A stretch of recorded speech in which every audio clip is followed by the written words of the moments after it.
পরিবারের সবার জন্য শপিং শেষ করে আজকে নিজের জন্য শপিংটা সেরে ফেললাম। সো হ্যালো এভরিওয়ান, আসসালামু আলাইকুম। সবাই কেমন আছেন? আমার আরও একটি স্পেশাল ব্লগ ভিডিওতে সবাইকে স্বাগতম। আশা করছি সবাই ভালো আছেন।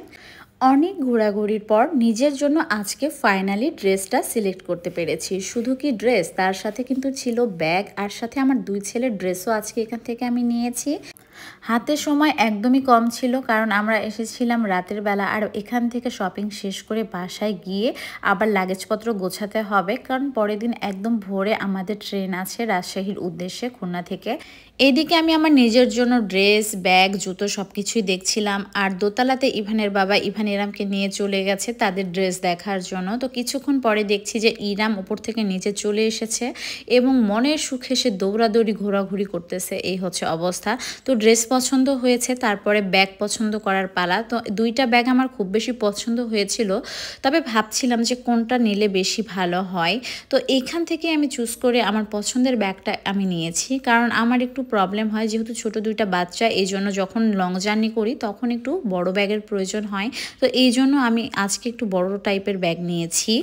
অবশেষে মা ছেলের শপিং তো আলহামদুলিল্লাহ কমপ্লিট হয়ে গেছে, আর ভীষণ আনন্দ লাগছিল এখান থেকে বাসায় যেয়ে ব্যাগপত্র গোছাবো এবং সকাল হলেই আমার প্রাণের শহর রাজশাহীর উদ্দেশ্যে যেতে পারবো। তো এইদিকে কিন্তু সকালে আমরা ভোরে বের হয়ে গেছি, আর ট্রেনে কিন্তু উঠেও পড়েছি। আর অনেক ভোরে যেহেতু ট্রেনে উঠেছি, সকালের নাস্তা একদমই করা হয় নাই, তো বাইরে থেকে কিছু খাবার নেওয়া হয়েছিল।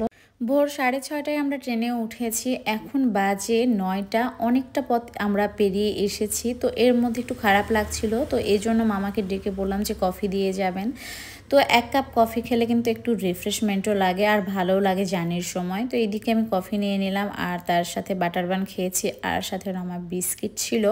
আর বাহিরে জানালা দিয়ে প্রাকৃতিক দৃশ্যগুলো এত পরিমাণ যে ভালো লাগছিল, একদম চোখ মন দুটোই যেন জুড়িয়ে যাচ্ছিল। কি অপরূপ সুন্দর, তাই না আমাদের এই বাংলাদেশ, সবুজে ঘেরা চারিপাশে। তো দেখতে দেখতে কিন্তু ঈশ্বরদী চলে এসেছি।